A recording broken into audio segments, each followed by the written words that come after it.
Bonjour frères et sœurs, bienvenue à tous. Nous allons écouter le conseil du Seigneur ce matin. Nous allons écouter ce que la parole nous dit. Est-ce que nous sommes prêts à écouter tout ce que le Seigneur nous dit? Oui, non? Et c'est vrai que ce n'est pas toujours évident parce qu'il y a des choses dans la parole qu'on apprécie, des choses qui nous conviennent, qu'on entend, ça nous va. Et d'autres choses, on est parfois un peu moins d'accord. On est tous pareils, on est tous comme ça. Et c'est vrai que ce matin, nous allons aborder certaines choses, peut-être que nous ne serons pas d'accord avec tout, mais au travers de la parole, nous allons voir ce que le Seigneur nous dit, que nous puissions avoir cette oreille attentive, prête à recevoir ce que le Seigneur veut nous donner. Je vous invite sans plus attendre à aller dans Matthieu, de venir lire dans Matthieu chapitre 25. Nous allons lire un passage qui fait partie, je crois, des plus connus dans la Bible, une parabole qui a été déjà partagée de nombreuses fois. Matthieu chapitre 25, verset 14, c'est la parabole des talents. Je vais vous la lire, suivez avec moi. Verset 14, il en sera comme d'un homme qui, partant pour un voyage, appela ses serviteurs et leur remit ses biens. Il donna 5 talents à l'un, 2 à l'autre et 1 au troisième, à chacun selon sa capacité. Et il partit. Aussitôt, celui qui avait reçu les 5 talents s'en alla, les fit valoir et il gagna 5 autres talents. De même, celui qui avait reçu les 2 talents en gagna 2 autres. Celui qui n'en avait reçu qu'un alla faire un creux dans la terre et cacha l'argent de son maître. Longtemps après, le maître de ses serviteurs revint et leur fit rendre compte. Verset 20, celui qui avait reçu les 5 talents s'approcha et apporta 5 autres talents. Et il dit, Seigneur, tu m'as remis 5 talents, voici j'en ai gagné 5 autres. Son maître lui dit, c'est bien, bon et fidèle serviteur, tu as été fidèle en peu de choses, je te confierai beaucoup, entre dans la joie de ton maître. Celui qui avait reçu les 2 talents s'approcha aussi, et il dit, Seigneur, tu m'as remis 2 talents, voici j'en ai gagné 2 autres. Son maître lui dit, c'est bien, bon et fidèle serviteur, tu as été fidèle en peu de choses, je te confierai beaucoup, entre dans la joie de ton maître. Celui qui n'avait reçu qu'un talent s'approcha ensuite, et il dit, Seigneur, je savais que tu es un homme dur, qui moissonne où tu n'as pas semé, et qui amasse où tu n'as pas vanné. J'ai eu peur, et je suis allé cacher ton talent dans la terre. Voici, prends ce qui est à toi. Son maître lui répondit, Serviteur méchant et paresseux, tu savais que je moissonne où je n'ai pas semé, et que j'amasse où je n'ai pas vanné. Il te fallait donc remettre mon argent au banquier, et à mon retour j'aurais retiré ce qui est à moi avec un intérêt.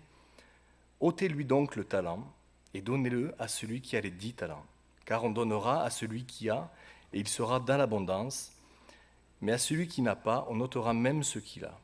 Et le serviteur inutile, jetez-le dans les ténèbres du dehors, où il y aura des pleurs et des grincements de dents. Nous allons nous arrêter ici.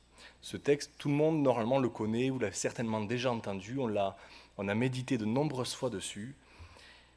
Et le titre que j'ai donné à ce que nous allons partager ce matin, à cette réflexion, c'est comment être réellement utile, comment être utile pour le Seigneur, ou comment devenir utile. Je crois que c'est notre désir d'être utile.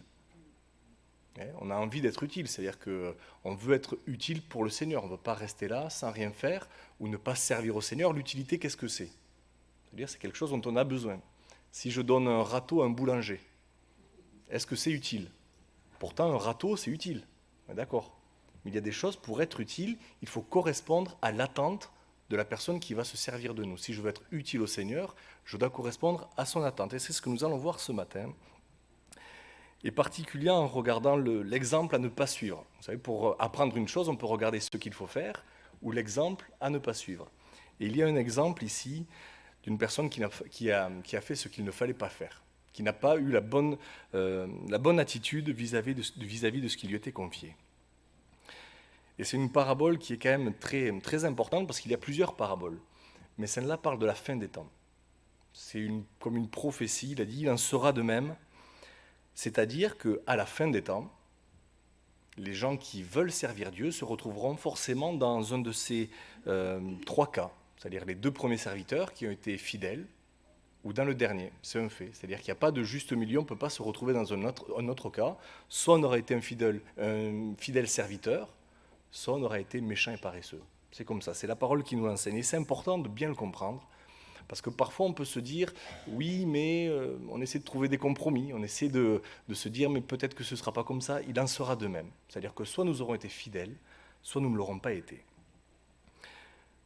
Je crois que ça nous intéresse d'entendre quand même que nous avons été bons et fidèles. Je crois que c'est notre désir. Et après ce partage que nous allons avoir, je crois que nous pourrons nous positionner. Dire, est-ce que je suis un bon et fidèle serviteur, ou est-ce que je vais mettre en place ce qu'il faut pour le devenir, ou est-ce que je suis méchant et paresseux? Nous pourrons normalement, après ce moment, répondre à cette question en nous-mêmes, bien sûr. La première chose qui est intéressante, quand on lit ce passage, vous pouvez revenir au verset 14, donc chapitre 25, verset 14. Il est dit à la fin de la phrase, il leur remit ses biens. C'est-à-dire que le maître n'a pas remis de l'argent comme cela, il a remis ses biens aux serviteurs. Et on lit parfois des petits bouts de phrases comme ça, des choses qui sont là, mais qui ont leur importance. Le Seigneur Jésus va donner son argent. Le maître, dans ce passage, donne son argent, ses biens qui lui appartiennent à lui. C'est-à-dire que si je vous donne quelque chose qui m'appartient, si je vous demande de le faire fructifier, est-ce que c'est pour vous? Alors, je peux vous faire un cadeau, je vous donnerai pas d'argent, mais je peux vous donner quelque chose. Il y a des choses que l'on donne, c'est à toi, je te le donne. Le Seigneur nous donne certaines choses, mais là, dans ce passage, il leur remet des biens, et ils ont une responsabilité, les faire valoir. C'est-à-dire que le Seigneur Jésus ne leur donne pas pour eux pour en jouir comme ils le désirent, ils ont une responsabilité. Et ça, c'est un point qui est extrêmement important, parce qu'on ne réalise pas toujours que ce que le Seigneur nous donne, dans ce cas-là, nous devons le faire fructifier. Pourquoi? Pour un jour lui rendre. Et ça, c'est la chose que si on n'a pas compris cela, on part déjà tordu, comme donnait Michael cette image un jour d'un arbre ou d'une plante qui part tordu. Si on n'a pas compris cette chose essentielle, on va mal partir. Et dans ce premier point, la chose à comprendre, c'est que le fruit de notre travail, notre utilité, doit permettre de faire croître ce que le Seigneur nous a donné pour un jour lui donner. Et c'est une chose qu'il y a vraiment besoin de comprendre avant d'aborder le reste, c'est que ce que nous faisons pour le Seigneur, nous ne devons pas chercher un profit pour nous-mêmes, à faire fructifier cela pour nous, pour y trouver notre intérêt, mais pour y trouver ce que le Seigneur attend de nous. On va prendre quelques exemples, et dans ces exemples, je vais vous dire des choses, et peut-être que vous n'allez pas forcément être d'accord avec ce que je vais vous dire. Je veux dire, peut-être que Lucas, tu vas un peu loin dans ce que tu nous dis ce matin, peut-être que c'est un peu trop sévère, peut-être que c'est trop légaliste, mais ce qu'on va faire, c'est que ce qu'on va partager, bien sûr, j'y réfléchis dessus, et on va regarder ce que la parole dit. L'important, c'est pas ce que moi je pense, ou ce que vous pensez. On a chacun nos opinions, nos convictions, et on respecte cela. On n'est pas là pour se forcer, pour s'obliger à faire certaines choses. On est là pour voir ce que le Seigneur attend de nous. Je crois que c'est ce qui nous intéresse, être là à l'écoute de la parole, comme on vient de le chanter, et recevoir ce que le Seigneur veut nous donner. On va prendre un exemple, par exemple, un musicien ou un artiste. Écoutez bien, laissez-moi finir l'exemple avant de réagir. Un musicien, un artiste, une personne qui ferait des choses pour le Seigneur. Un musicien qui va jouer, qui va créer de la musique, qui va faire des CD, qui va les vendre et qui va en tirer un profit. On prenait un artiste qui ferait des peintures, qui les vendrait pour le Seigneur Jésus, qui dirait, moi je fais ça, je le vends, ça me permet de vivre, ça me permet de concilier les deux. En même temps, je sers le Seigneur, je fais quelque chose qui le glorifie, je fais fructifier la capacité que le Seigneur m'a donnée, et en même temps, ça me permet d'en tirer un revenu. Alors, est-ce que c'est bon ou pas bon? On peut se poser la question, et je pense que c'est des questions, dans la société où nous vivons, je crois, comme une prophétie l'a rappelé, on est dans les temps de la fin. Et on va faire partie de ces serviteurs, on est forcément l'un de ces serviteurs. Est-ce qu'on fait bien fructifier ou est-ce qu'on fait mal fructifier? Est-ce qu'une personne qui vit de cela, qui vit comme cela, est utile au Seigneur, fait ce que le Seigneur demande? On pourrait donner plein d'exemples comme ça. Des gens qui tirent un revenu financier, des choses qui concernent les choses de Dieu, ou un profit, on va dire, en termes de célébrité, en termes de notoriété. Ça peut être le cas aussi. Recevoir la gloire, ça aussi, c'est une certaine richesse. La gloire que l'on peut retirer de certaines choses. C'est une question à se poser, je crois. Et il faut bien distinguer, déjà dans cet exemple, une personne qui va chercher peut-être je ne sais pas, par exemple, un artiste qui peint, qui a à cœur de faire des peintures pour les vendre, pour financer certaines choses, et qui va peut-être revendre au prix de ce que ça lui a coûté. voyez, une personne qui ne cherche pas forcément à faire un profit, mais qui cherche à pouvoir rentabiliser, elle achète des toiles, elle achète de la peinture, elle revend, vous voyez. C'est pour ça que je veux nuancer mon propos, parce que si quelqu'un était dans ce cas, qu'il ne se sente pas non plus jugé, d'accord, qu'il ne se sente pas condamné, on n'est pas là, je le répète, pour condamner, pour dire il ne faut pas faire ça, il faut pas faire ça, il y a une liberté. Mais ce que je veux cibler, c'est les gens qui se servent des choses spirituelles pour faire un profit. Vous le savez, il y a des gens dans la parole, déjà au temps de Jésus, qui s'en servaient dans le temple, des gens qui marchandaient dans le temple et qui se servaient du temple. Ils pouvaient le faire en dehors, ils auraient pu le faire à l'extérieur ailleurs, mais ils se servaient du temple pour faire des profits, pour vendre des choses qui n'avaient rien à voir. On peut dire, mais pourquoi c'est mauvais? Est-ce que c'est méchant de vendre des biens dont on a besoin aux frères, aux sœurs, aux personnes qui sont là?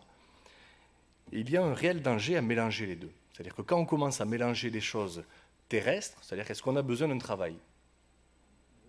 Oui, il nous faut un travail. La parole nous demande même de travailler.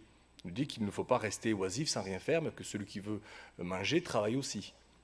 Il nous faut travailler. Mais quand on commence à mélanger les choses que l'on fait pour Dieu et les choses que l'on fait pour nous, il y a un danger. C'est pour ça que je vous dis, je ne veux pas être trop catégorique dans ce que je dis, mais je veux être juste avec ce que la parole déclare. Quand on commence à mélanger les deux, il y a un danger. Déjà, je pense qu'il y a un signal d'alarme qui s'allume et qui nous pousse à dire, est-ce que ce que je fais est vraiment utile au Seigneur? Je ne sais pas, l'exemple de ce musicien, par exemple, qui ferait de la musique pour le Seigneur. Et puis si un jour il n'a plus d'inspiration, dans son cœur, il n'y a rien qui se passe, comment il fait? Est-ce qu'il continue à faire des musiques, même s'il n'y a plus d'inspiration, si le Seigneur lui demande de faire autre chose? Est-ce qu'il s'arrête? Vous voyez le dilemme qu'il peut y avoir? Je pense qu'il faut être très vigilant, et on va voir pourquoi je parle de ça, les exemples qui sont donnés dans la parole. Venez avec moi dans Actes au chapitre 18, s'il vous plaît. Vraiment, regardons ce que la parole déclare, et après, normalement, il n'y a plus de doute à avoir. Actes chapitre 18, nous allons lire les 3 premiers versets. Acte 18, verset 1er. Après cela, Paul partit d'Athènes et se rendit à Corinthe. Il y trouva un juif nommé Aquilas, originaire du Pont, récemment arrivé d'Italie avec sa femme Priscille, parce que Claude avait ordonné à tous les juifs de sortir de Rome. Il se lia avec eux, et, comme il avait le même métier, il demeura chez eux et il y travailla. Il était faiseur de tentes. Alors peut-être que certains ne le savaient pas, mais l'apôtre Paul avait un métier.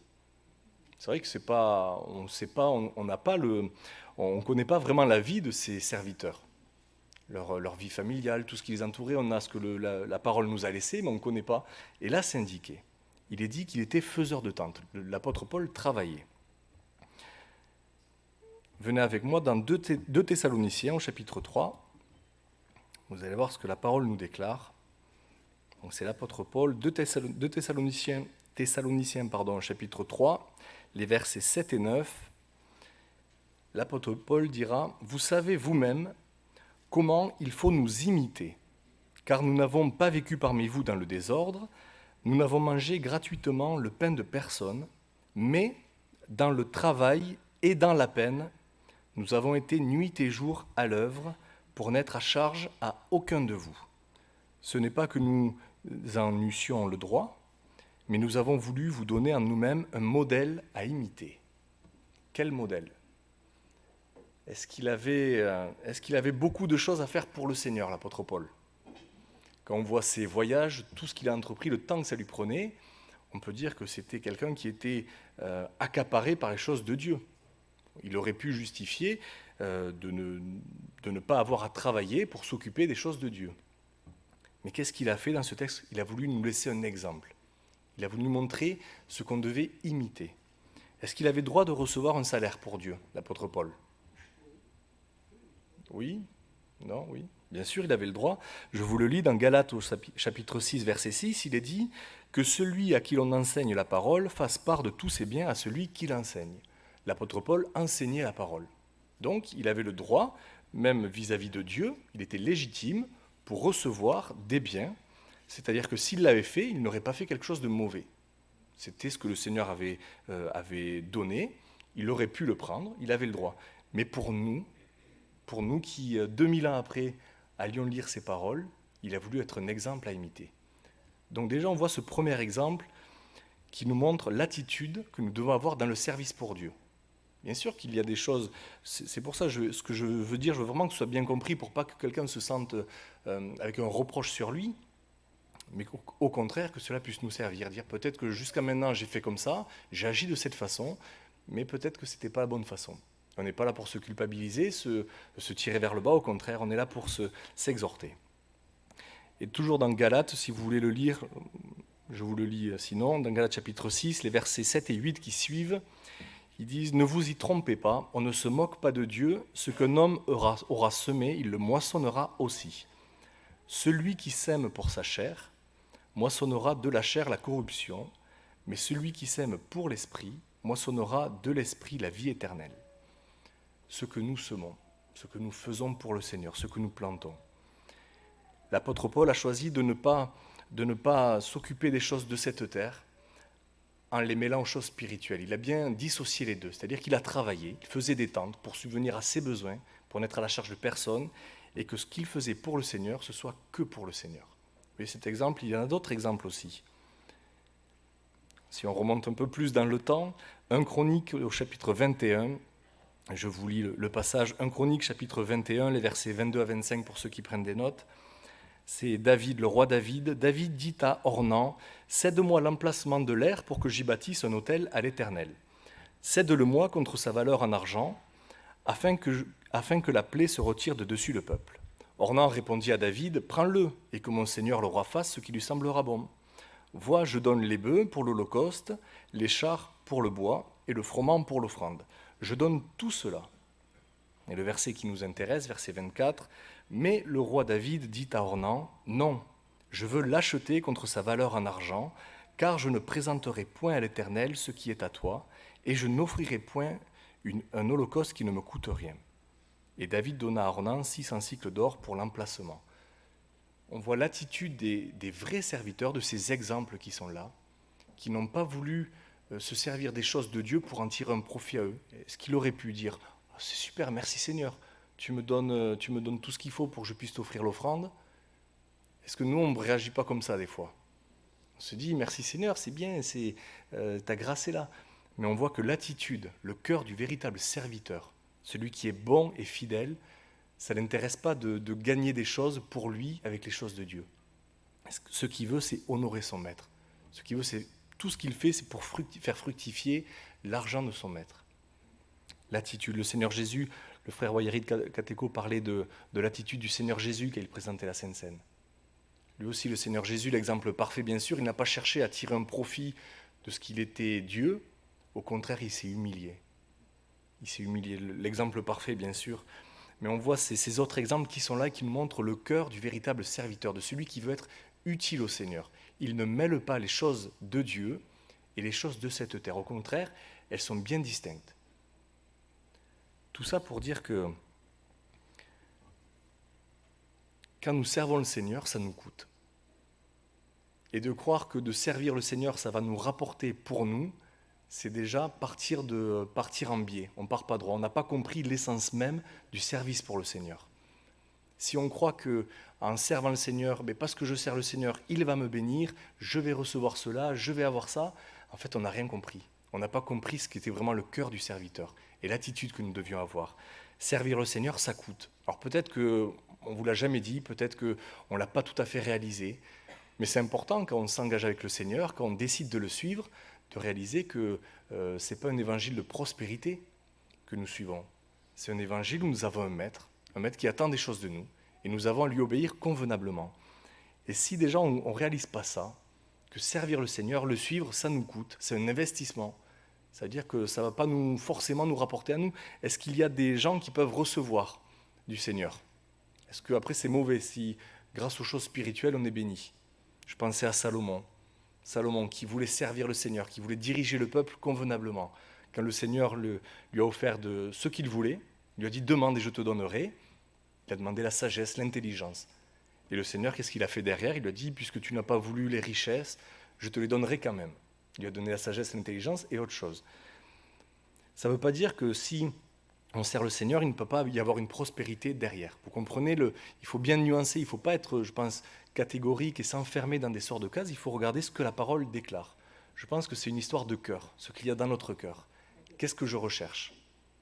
Est-ce que dans mon cœur, sans que personne le sache, j'ai ce désir de recevoir quelque chose pour moi, de l'argent, de la gloire, de la reconnaissance? Ou est-ce que tout ce que je fais, c'est motivé pour la gloire du Seigneur?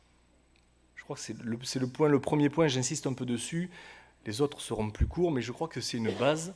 Si je n'ai pas compris sur cette base, si je n'ai pas compris que tout doit être pour le Seigneur, et que de le servir, ça va me coûter, j'ai presque envie de nous dire, arrêtons-nous là. Ça ne sert à rien de faire semblant, puisqu'à la fin, on sera comme ce serviteur, on entendra « retire-toi de moi ». On sera ce méchant serviteur, ce serviteur paresseux.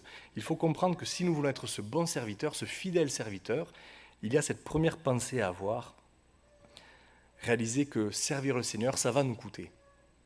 Peut-être que le Seigneur va nous bénir derrière, peut-être que le Seigneur va faire des choses, mais ayons cette pensée-là, réalisons que si nous voulons servir le Seigneur, ça va nous coûter. Mais il ne faut pas que ce soit non plus subi, vous comprenez? Et quand on sert le Seigneur, on n'est pas là, Seigneur, je te sers. Non, il faut que ce soit une joie. Il faut vraiment que ce soit une joie. Et on va le voir un petit peu plus loin, la joie de ce que le Seigneur nous donne. Parce qu'on va le voir un petit peu plus loin. Qu'est-ce que c'est ces talents? Qu'est-ce que c'est cet argent? Qu'est-ce que le Seigneur nous a donné? Nous allons partir sur un autre point qui est un peu à l'inverse de ce que nous venons de voir, ces personnes qui ont l'envie de servir pour retirer quelque chose pour eux. Il y a des personnes qui ne vont rien faire. À l'exemple de ce serviteur, l'exemple exact de ce serviteur, il n'a rien fait. Il a reçu l'argent. Il allait le cacher de suite, les autres on voit de suite, quand on prend le texte, on voit que le premier serviteur, aussitôt, il a eu l'argent, aussitôt il s'est mis au service. Il n'a pas attendu, non, aussitôt il allait servir. Et ce pauvre serviteur, lui, qu'est-ce qu'il a fait? Il allait cacher l'argent. Qu'est-ce qu'il va dire quand le maître va revenir? Qu'est-ce qu'il va prétexter? Il va dire « j'ai eu peur ». J'ai eu peur. Et c'est vrai qu'il va dire, j'ai noté, « Seigneur, je savais que tu es un homme dur, qui moissonne où tu n'as pas semé, et qui amasse où tu n'as pas vanné. J'ai eu peur, et je suis allé cacher ton talent dans la terre. Voici, prends ce qui est à toi. » Et je ne sais pas pour vous, mais une des premières fois, quand j'étais plus jeune, où j'ai entendu ce texte, quand j'ai vu la parole de ce serviteur qui dit « Je savais que tu es un homme dur, qui moissonne où tu n'as pas semé, qui amasse où tu n'as pas vanné », je me suis dit, non, ce n'est pas le caractère du Seigneur, ça. Le Seigneur n'est pas un homme dur qui prend les choses. Et ce qui m'a surpris, c'est que le maître va dire, tu savais que je moissonne où je n'ai pas semé, et que j'amasse où je n'ai pas vanné. C'est vrai que c'est surprenant quand même. Je ne sais pas vous, la première fois, si vous vous en rappelez peut-être, la première fois ou les premières fois où vous avez lu ce texte, qu'est-ce que ça veut dire? C'est vrai que j'ai été interpellé quand même, je ne sais pas si vous avez déjà réfléchi à ça. Tu savais que je moissonne où je n'ai pas semé, et que j'amasse où je n'ai pas vanné. C'est-à-dire moissonner où on n'a pas semé. Bon, vous n'êtes pas tous des paysans, moi non plus.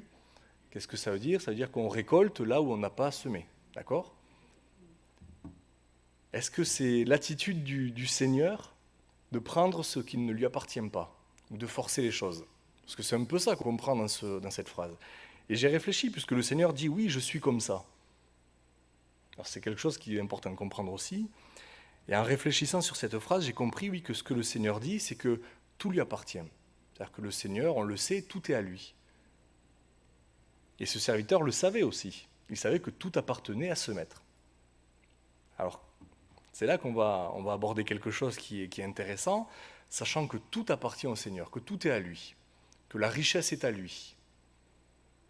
Est-ce que le Seigneur avait besoin que les serviteurs fassent fructifier l'argent? Puisque ce maître peut prendre ce qu'il veut, quand il veut, où il veut, rien ne lui interdit. Est-ce qu'il avait besoin? Est-ce que c'était nécessaire que ses serviteurs prennent de son argent et le fassent fructifier? Non. Alors c'est une question importante vraiment à se poser et on va y répondre. Le serviteur va dire qu'il a eu peur. Alors peur, ça peut être aussi peur de ne pas être à la hauteur de la demande. Dire, il m'a remis de l'argent, pour faire fructifier, il faut parfois prendre des risques. Il faut peut-être faire des achats, placer son argent. Est-ce qu'il a eu peur de se dire, mais si jamais je perds de l'argent et que je ne suis pas capable de lui rendre autant que ce qu'il m'a donné. Ça peut être une réponse légitime, il y a plusieurs cas différents. Et c'est vrai qu'il est allé cacher cet argent, peut-être par peur de se dire, quand il va revenir, au moins je lui rendrai ce qu'il m'a donné, j'aurai rien perdu, voilà. Au moins, celui qui fait rien, il ne fait pas de bêtises. Vous connaissez l'expression, peut-être qu'il s'est dit ça aussi. Donc ce serviteur invoque la peur comme raison, mais le véritable diagnostic, il est donné par le maître, serviteur méchant et paresseux. Alors ça, c'est quand on n'arrive pas à faire une analyse précise sur les actes qu'on fait. Ce serviteur, il a dit que c'était de la peur. Est-ce que c'était vrai? En tout cas, le maître va le qualifier de serviteur méchant et paresseux. Et c'est surprenant parfois les attributs qu'utilise le Seigneur. C'est parfois sévère. Hein. Dans la parabole des vierges, juste avant, les vierges folles.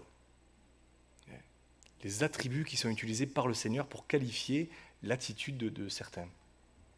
Serviteur méchant et paresseux. Est-ce que le serviteur vous paraissait méchant et paresseux? Non, peut-être un peu peureux, on l'aurait dit ça, peut-être un peu peureux, bon, peut-être un peu paresseux aussi, il n'a pas voulu. Serviteur méchant et paresseux. Et on peut facilement se tromper, ce que je disais, dans ce qu'on pense de nous, dans les raisons que l'on peut se donner, les excuses que l'on peut se donner. Est-ce que ça arrive de se donner des excuses? Oui, bien sûr. Hein. Ça arrive de se donner des excuses et on est bon parfois pour se trouver des prétextes et qui sont valables aussi. Mais ne tombons pas vraiment dans ce piège de se trouver des excuses, parce que les excuses, peut-être que devant les hommes, ça tiendra, hein, ça passera. Et puis personne ne va se juger l'un l'autre, mais devant le Seigneur, ça ne passera pas. Le Seigneur connaît les cœurs. Il connaît précisément le fond du cœur. Donc ce serviteur, est-ce qu'il fallait vraiment qu'il fasse valoir cet argent? Est-ce que ça sert vraiment?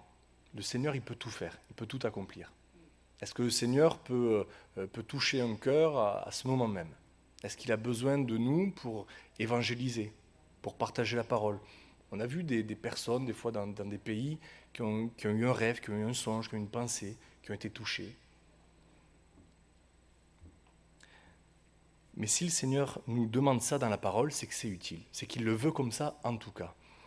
Et mardi soir, à la réunion, on parlait de Marie qui a versé du parfum sur les pieds de Jésus. Et justement, bon, puisque je préparais ce passage, ce partage, j'avais cette image en tête. Est-ce que c'était utile de verser du parfum sur les pieds de Jésus? Tous les serviteurs ont été choqués, ils ont Seigneur, tu vois ce qu'elle fait, elle gaspille ce parfum, ça vaut beaucoup d'argent, on peut le prendre, le revendre, le donner pour les pauvres. C'était inutile pour eux. Mais ce qui est inutile aux yeux des hommes, c'est utile pour Dieu. C'est important de comprendre ce qui est réellement utile au Seigneur. Parce que nous, on ne peut pas le discerner. On ne peut pas toujours le discerner. On a besoin de la grâce du Seigneur pour comprendre ce qui est vraiment utile. Ai-je peur? Est-ce que je me sens inutile? Est-ce que je me dis ça ne servira à rien? Est-ce que vraiment faire des choses pour le Seigneur, c'est utile? Est-ce que quelqu'un d'autre ne peut pas s'en occuper? Ça aussi. Je suis dans une église, on est, je ne sais pas, quelques dizaines ce matin. Est-ce que vraiment j'ai besoin de faire ça? Est-ce que lui, elle ne peut pas s'en occuper? Est-ce que si je le fais, c'est pas grave, quelqu'un d'autre le fera? Quand on lit cette parabole, on comprend bien que le Seigneur a donné à chacun. C'est-à-dire que tous, nous avons reçu ces talents. Tous, nous avons reçu cette part de richesse et nous devons la faire fructifier. Qu'on le comprenne ou pas, qu'on n'ait pas tout saisi, nous avons reçu quelque chose du Seigneur et le Seigneur nous demande de le faire fructifier. Et quand il va revenir, il va attendre à ce que nous ayons fait fructifier cette chose. Vous comprenez la nécessité? C'est-à-dire que peut-être que certains n'étaient même pas conscients qu'il fallait faire fructifier quelque chose. Est-ce qu'on comprend qu'on a reçu quelque chose et qu'on doit le faire valoir pour le Seigneur? Est-ce que vraiment on a compris cette chose? C'est important, c'est pour ça que je veux nous interroger dessus, parce que nous risquons d'arriver à ce jour béni ou maudit, selon le cas où nous serons, nous réaliserons que c'était trop tard. Et comme on le disait, le but d'une église, ce n'est pas de s'encourager les uns les autres à « aller, ça va aller », non, c'est d'apprendre à obéir comme il faut au Seigneur. C'est-à-dire que le Seigneur attend quelque chose de nous, et nous devons réagir comme il faut. Nous devons faire ce que le Seigneur attend, parce que comme je le disais au tout début, c'est notre éternité qui est en jeu.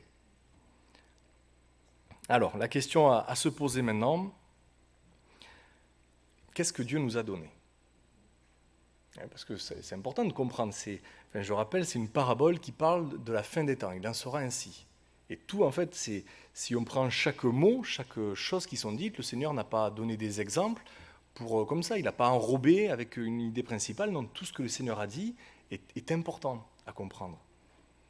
Qu'est-ce que ça représente? Pourquoi est-ce qu'il a parlé de talents? Pourquoi est-ce qu'il a parlé d'une somme d'argent? Est-ce qu'il n'aurait pas pu parler de vaches, de bœufs? Je ne sais pas, ça aurait pu se faire. Il a parlé d'une somme d'argent, d'une richesse.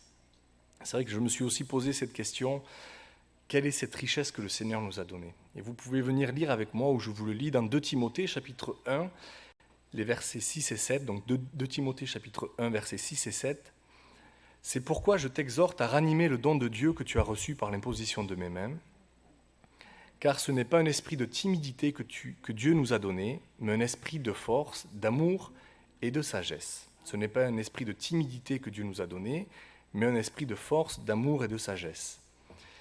Et j'ai pris ce texte parce que je pensais, à ce serviteur qui a eu peur, on ne sait pas exactement la raison de sa peur, alors que ce que le Seigneur nous donne, c'est un esprit de force, d'amour et de sagesse. Est-ce que le Seigneur nous rend capable de lui obéir? Oui, le Seigneur nous rend capable de lui obéir. C'est-à-dire que tout ce que le Seigneur nous demande, ce n'est pas impossible. Tout ce que nous pouvons faire, tout ce que nous devons faire, nous sommes capables de le faire. Et le Seigneur sait très bien que nous ne sommes pas tous capables de faire les mêmes choses. C'est pour ça qu'ils n'ont pas reçu tous la même quantité de talents. C'est pour ça qu'ils n'ont pas eu tous la même chose. C'est vrai que ça aurait pu être troublant si tous avaient reçu la même somme. Ça veut dire qu'on doit être tous capables de faire les mêmes choses les uns que les autres, mais on n'est pas capable. Et c'est pas grave. Le Seigneur le sait, mais il sait ce qu'on est capable de faire. Il sait que peut-être il y en a qui pourront faire moins, d'autres plus, et le Seigneur ne regarde pas à ça. Est-ce que les 2 premiers serviteurs, est-ce qu'ils ont été traités différemment? Non, le Seigneur les a acceptés. Il leur a dit, entre bons et fidèles serviteurs.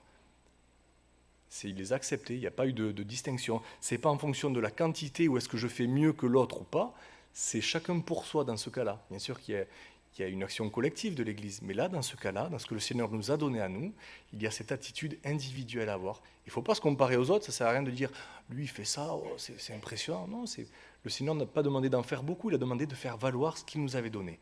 Il nous a donné quelque chose selon notre capacité, et c'est à nous de le faire valoir. Il y a un don merveilleux du Seigneur, oui, qui ne nous fait pas vivre dans la peur, mais dans cette pleine assurance et confiance, dans l'amour, dans la sagesse de Dieu. Et dans 2 Timothée, si on lit juste après, regardez cet esprit de force, d'amour et de sagesse, ce que ça doit provoquer dans notre vie. Donc 2 Timothée chapitre 1, les versets 8, on va lire un long passage, mais lisons-le ensemble.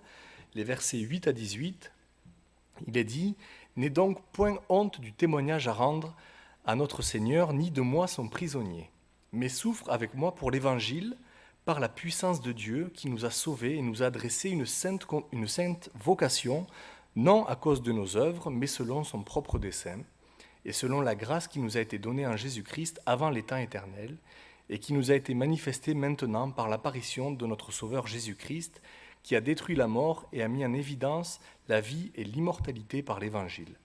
C'est pour cet évangile que j'ai été établi prédicateur et apôtre, chargé d'instruire les païens, et c'est à cause de cela que je souffre ces choses. Mais j'en ai point honte, car je sais en qui j'ai cru, et je suis persuadé qu'il a la puissance de garder mon dépôt jusqu'à ce jour-là. Retiens dans la foi et dans la charité, qui est en Jésus-Christ, le modèle des saintes paroles que tu as reçues de moi, garde le bon dépôt par le Saint-Esprit qui habite en nous. Des versets qui vont nous intéresser sont les suivants aussi particulièrement. Tu sais que tous ceux qui sont en Asie m'ont abandonné, entre autres Phygèle et Hermogène, que le Seigneur répande sa miséricorde sur la maison d'Onésiphore, car il m'a souvent consolé, et il n'a pas eu honte de mes chaînes. Il m'a souvent consolé, il n'a pas eu honte de mes chaînes. Au contraire, lorsqu'il est venu à Rome, il m'a cherché avec beaucoup d'empressement, et il m'a trouvé. Que le Seigneur lui donne d'obtenir miséricorde auprès du Seigneur en ce jour-là. Tu sais mieux que personne combien de services il m'a rendu à Éphèse. La richesse que Dieu nous donne. Sur cette attitude, on va le voir dans cette fin de partage ensemble, l'attitude qu'a eu cet homme, le service, parce que c'est ça aussi, le but quand même de ce partage, c'est de savoir comment, pratiquement, de façon pratique, faire valoir ce talent? Parce que si je vous dis, allez, vous avez reçu quelque chose du Seigneur, faites fructifier ce talent, d'accord, mais comment? Qu'est-ce que ça veut dire concrètement? Comment je peux faire? Qu'est-ce que je peux faire? Est-ce que je dois faire des œuvres? Est-ce que je dois donner de l'argent? Est-ce que je dois aller visiter? Et la parole, et vous allez voir, est très claire. La parole est très claire. Les richesses que le Seigneur nous a données, qui sont dans notre cœur, quand nous nous sommes repentis et convertis, bien sûr, quand nous avons accepté de le suivre, qu'il nous a sauvés, ce qu'il nous a donné, c'est l'Esprit. Il nous a donné l'Esprit et ce qu'il produit en nous, c'est-à-dire l'amour, la joie, la paix, la patience, la bonté, la bénignité, c'est-à-dire la bienveillance, la fidélité, la douceur et la tempérance. Le fruit de l'Esprit dans Galates, chapitre 5, verset 22. Ce que le Seigneur a mis en nous, ces richesses qu'il nous a données, est-ce que c'est des richesses? Est-ce que des gens voudraient avoir dans ce monde cet amour, cette joie, cette paix, cette richesse que le Seigneur nous a donnée? Donc comment je fais pour faire valoir tout cela? Le Seigneur m'a donné quelque chose, on l'a vu, le Seigneur nous a donné ce qui lui appartient à lui. C'est-à-dire que ce que nous faisons valoir, ce n'est pas notre capacité à nous, c'est ce que le Seigneur nous a donné. Je réalise que ce n'est pas mon profit que je dois chercher, que je fais valoir cela. Mais qu'est-ce que c'est?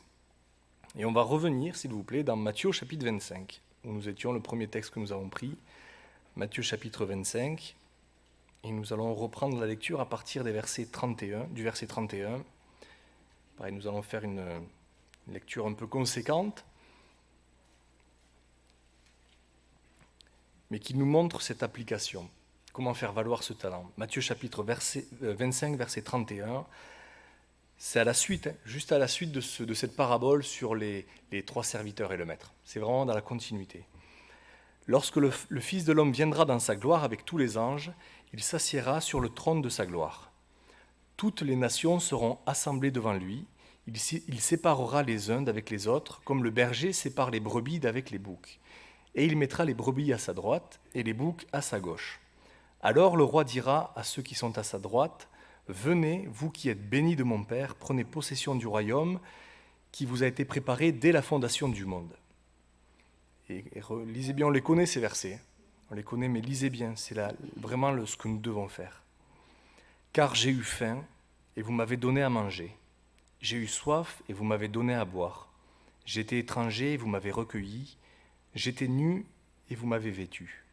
J'étais malade, et vous m'avez visité. J'étais en prison, et vous êtes venus vers moi. » Et bien sûr, les justes lui répondront, « Seigneur, quand avons-nous vu avoir faim? Quand avons-nous donné à manger ou avoir soif? Et t'avons-nous donné à boire? Quand avons-nous vu étranger? T'avons-nous recueilli ou nu? Et t'avons-nous vêtu? Quand avons-nous vu malade ou en prison et sommes-nous allés vers toi? » Et le roi leur répondra, « Je vous le dis en vérité, toutes les fois que vous avez fait ces choses à l'un de ces plus petits de mes frères, c'est à moi que vous les avez faites. » Et on va s'arrêter là pour la lecture. Vous connaissez la suite. Bien sûr, il y a l'opposé exact de l'attitude de ces personnes, ceux à qui il va dire « retirez-vous de moi », parce qu'ils n'ont pas eu cette attitude. Et je crois que c'est ça, être utile au Seigneur. Ce n'est pas faire des œuvres, ce n'est pas essayer de négocier avec les choses terrestres. J'espère que cette pensée est claire, parce que vraiment, ce que je disais en début, c'est ce qui peut mettre en jeu notre éternité. Et on ne se rend pas compte toujours dans les choix que l'on peut faire, dans ces compromis que le monde essaie de nous faire faire aussi. Il n'y a pas de compromis avec Dieu. Il n'y a pas d'entre-deux. On ne peut pas chercher à vouloir un entre-deux avec le Seigneur, à dire oui, mais j'ai fait un petit peu quand même, j'ai fait ça, mais la parole du Seigneur est claire. Je crois que nous devons la suivre. Ayons cette attitude. Ayons vraiment cette attitude, je vais m'arrêter là, mais que nous puissions demander au Seigneur qu'il nous aide parce que ce n'est pas évident. C'est un prix à payer. Et ce prix n'est pas toujours évident. Le Seigneur Jésus l'a fait. Il a payé le prix que lui devait payer pour que nous puissions recevoir ce dont nous avions besoin. J'espère vraiment que cette pensée est claire pour chacun de nous, que nous puissions répondre à nous-mêmes, quel serviteur je suis. Est-ce que je suis un serviteur qui ne fait pas valoir comme je devrais? Est-ce que je fais valoir? Est-ce que eh bien, dans ce cas-là, persévérons. Si nous faisons valoir, persévérons dans cette tâche. Et surtout, ayons cette attitude. Vous savez, cette attitude qui est remplie d'amour. Le Seigneur ne cherche pas à tout prix à ce qu'on fasse des œuvres. Ce n'est pas pour faire des œuvres, pour s'enrichir lui-même, vous l'avez bien compris. Mais quelle est la promesse que reçoivent ses serviteurs quand ils rentrent? Tu as été fidèle en peu de choses, je t'en confierai de plus grandes. Et c'est ça la finalité. C'est-à-dire que c'est une sorte, j'ai envie de dire, de test, d'épreuve. Le Seigneur nous met à l'épreuve, il voit comment nous nous comportons sur cette terre. Quand nous sommes là les uns avec les autres, comment nous nous comportons? Est-ce que quand nous aurons cette vie dans les cieux, parce que ça va arriver, que nous serons tous dans les cieux, comment nous allons nous comporter? Est-ce que nous sommes prêts à faire ce que le Seigneur attend de nous réellement dans les cieux? Parce que vous savez que nous sommes de passage sur terre. Comment nous allons nous comporter? Que nous puissions nous répondre en nous-mêmes, savoir où nous sommes, quel serviteur je suis et quel serviteur je peux devenir surtout. Parce que même si on a été méchant et paresseux jusqu'à aujourd'hui, la grâce est encore là. Et le Seigneur nous donne sa grâce et nous permet de pouvoir changer de voie, changer d'attitude et de devenir comme il le veut. Je termine avec ce verset, je ne sais pas si je l'avais noté, Jean chapitre 15, verset 8. Si vous portez beaucoup de fruits, c'est ainsi que mon Père sera glorifié et que vous serez mes disciples. Portons du fruit pour le Seigneur. Cherchons à le glorifier, ne cherchons pas notre intérêt. Cherchons pas à nous glorifier, à recevoir quelque chose avec ce que le Seigneur nous donne, mais au contraire, cherchons à faire toute la lumière sur le Seigneur, à le glorifier à lui dans notre vie. Voilà, fermons nos yeux. Seigneur, merci pour ta parole. C'est vrai qu'elle est parfois mystérieuse, elle est parfois difficile à comprendre, mais nous te remercions parce que tu nous donnes la capacité de la comprendre et tu nous aides par ta sagesse, par ton intelligence à comprendre ce que tu attends de nous. Et tu vois nos cœurs, notre désir, ce n'est pas de nous rassembler dimanche après dimanche, ce n'est pas d'essayer de faire comme on pense qu'il faut faire, mais c'est de faire ce que tu attends de nous. Alors oui, nous désirons tous un jour entendre, oui, que nous sommes des bons et fidèles serviteurs. Nous désirons un jour entrer dans cette gloire, dans ta gloire, Seigneur. Merci pour ce passage, merci pour toute ta parole que tu nous as laissée. Aide-nous à la comprendre de mieux en mieux, à ce que tu puisses nous éclairer chaque jour de notre vie. Aide mes frères et sœurs qui sont là, présents dans cette assemblée, ceux qui sont aussi sur Zoom, ceux qui entendront ce message, à pouvoir se poser les bonnes questions, à savoir nous remettre en question quand il le faut, Seigneur, à ne pas rester campé sur certaines positions, pensées que nous pouvons avoir, mais à savoir réagir à ce que tu nous dis, à accepter tout ce que tu nous dis. Merci pour ta patience, merci pour ta bienveillance envers chacun de nous, qu'à toi revienne toute la gloire éternelle. Amen.